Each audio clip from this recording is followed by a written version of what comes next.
धाकड़ खबर बेखौफसुमा बेबाक अंदाज।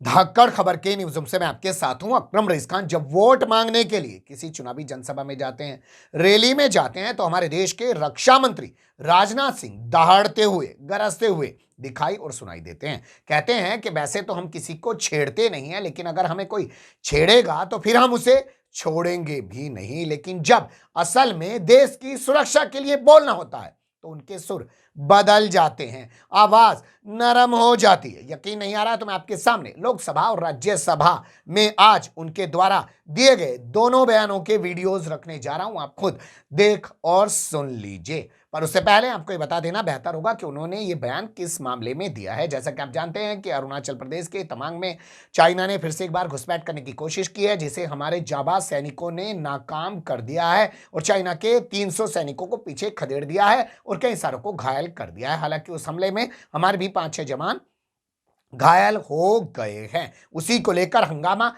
मचा हुआ था, उसी पर वो बयान देने के लिए आए। मामला बड़ा था, उम्मीद थी कि राजनाथ सिंह उसी तरीके से दहाड़ते हुए गरजते हुए दिखाई देंगे, लेकिन ऐसा नहीं हुआ। पहले आप उनकी टोन को सुनिए लोकसभा में।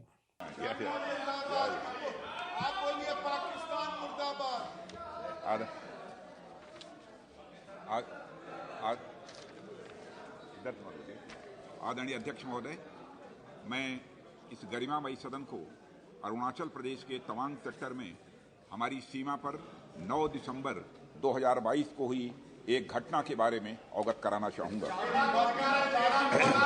प्लीज स्टेटमेंट के बीच में नहीं बोलते। नो प्लीज, बीच में छुट्टी भी थी। 9 दिसंबर 2022 को पीएलए ट्रुप्स ने तवांग सेक्टर के यांगसे एरिया में लाइन ऑफ एक्चुअल कंट्रोल पर अतिक्रमण कर स्टेटस को एक तरफा बदलने का प्रयास किया। चाइना के इस प्रयास का हमारी सेना ने दृढ़ता के साथ सामना किया है अध्यक्ष महोदय, और इस फेस ऑफ में हाथापाई भी हुई है। भारतीय सेना ने बहादुरी से पीएलए को हमारी टेरिटरी में अतिक्रमण करने से रोका और उन्हें उनकी पोस्ट पर वापस जाने के लिए मजबूर कर दिया अध्यक्ष महोदय। इस झड़प में दोनों ओर के कुछ सैनिकों को चोटें भी आई हैं और मैं इस सदन को अवगत कराना चाहता हूं कि हमारे किसी भी सैनिक की न तो मृत्यु हुई है और न ही कोई गंभीर रूप से घायल हुआ है। इंडियन मिलिट्री कमांडर्स के टाइमली इंटरवेंशन के कारण पीएलए सोल्जर्स अपनी लोकेशंस पर वापस चले गए अध्यक्ष महोदय, और इस घटना के पश्चात एरिया के लोकल कमांडर ने 11 दिसंबर 2022 को अपने चाइनीज काउंटर पार्ट के साथ स्थापित व्यवस्था के तहत एक फ्लैग मीटिंग की और इस घटना पर चर्चा की। चीनी पक्ष को इस तरह के एक्शन के लिए मना किया गया और सीमा पर शांति बनाए रखने के लिए कहा गया। इस मुद्दे को चीनी पक्ष के साथ कूटनीतिक स्तर पर भी उठाया गया है। अध्यक्ष महोदय, मैं इस सदन को आश्वस्त करना चाहता हूं कि हमारी सेनाएं हमारी भौमिक अखंडता को सुरक्षित रखने के लिए पूरी तरह से प्रतिबद्ध हैं और इसके खिलाफ किसी भी प्रयास को रोकने के लिए सदैव तत्पर है हमारी भारत की सेना। और मुझे विश्वास है कि यह सदन हमारी सेनाओं की वीरता और साहस को एक स्वर से समर्थन देगा। और अध्यक्ष महोदय, मैं पूरी तरह से आश्वस्त हूं कि यह संसद बिना किसी संशय के भारत की सेना की क्षमता, शौर्य, पराक्रम व प्रतिबद्धता का भी अभिनंदन करेगा। धन्यवाद अध्यक्ष महोदय। इसके बाद मैं आपके सामने उनका बयान रखने जा रहा हूं राज्यसभा वाला। मैं इस गरिमामयी सदन को अरुणाचल प्रदेश के तवांग सेक्टर में हमारी सीमा पर 9 दिसंबर 2022 को हुई एक घटना के बारे में अवगत कराना चाहूंगा। उपसभापति महोदय, 9 दिसंबर 2022 को चाइनीज पीएलए ट्रुप्स ने तवांग सेक्टर के यांगसे एरिया में लाइन ऑफ एक्चुअल कंट्रोल पर अतिक्रमण कर स्टेटस को एक तरफा बदलने का प्रयास किया। चाइना के इस प्रयास का हमारी सेना ने दृढ़ता के साथ सामना किया। उपसभापति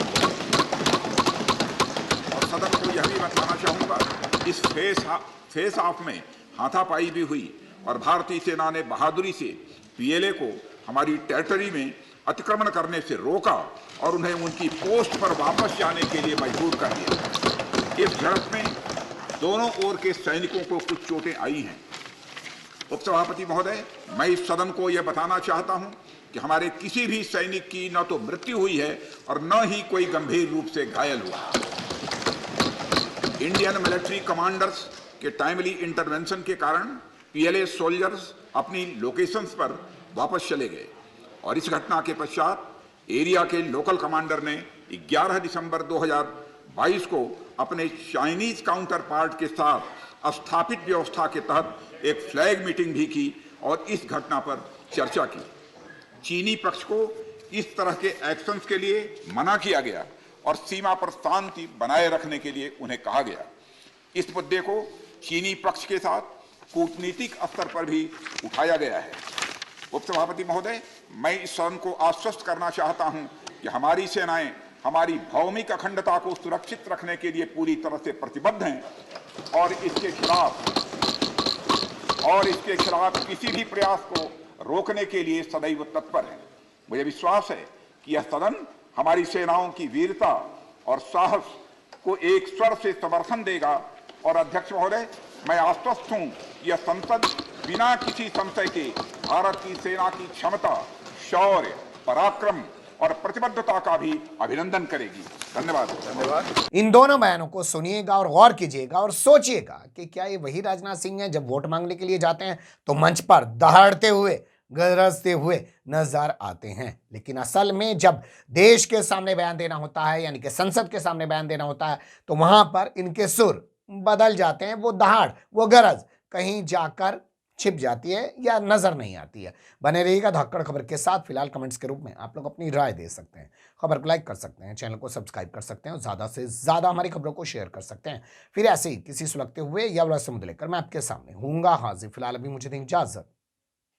इन दोनों बयानों को सुनिएगा और गौर कीजिएगा और सोचिएगा कि क्या ये वही राजनाथ सिंह हैं जब वोट मांगने के लिए जाते हैं तो मंच पर दहाड़ते हुए, गरजते हुए नजर आते हैं, लेकिन असल में जब देश के सामने बयान देना होता है, यानी कि संसद के सामने बयान देना होता है, तो वहां पर इनके सुर बदल जाते हैं। वो दहाड़, वो गरज कहीं जाकर छिप जाती है या नजर नहीं आती है। बने रहिएगा धाकड़ खबर के साथ। फिलहाल कमेंट्स के रूप में आप लोग अपनी राय दे सकते हैं, खबर को लाइक कर सकते हैं, चैनल को सब्सक्राइब कर सकते हैं और ज्यादा से ज्यादा हमारी खबरों को शेयर कर सकते हैं।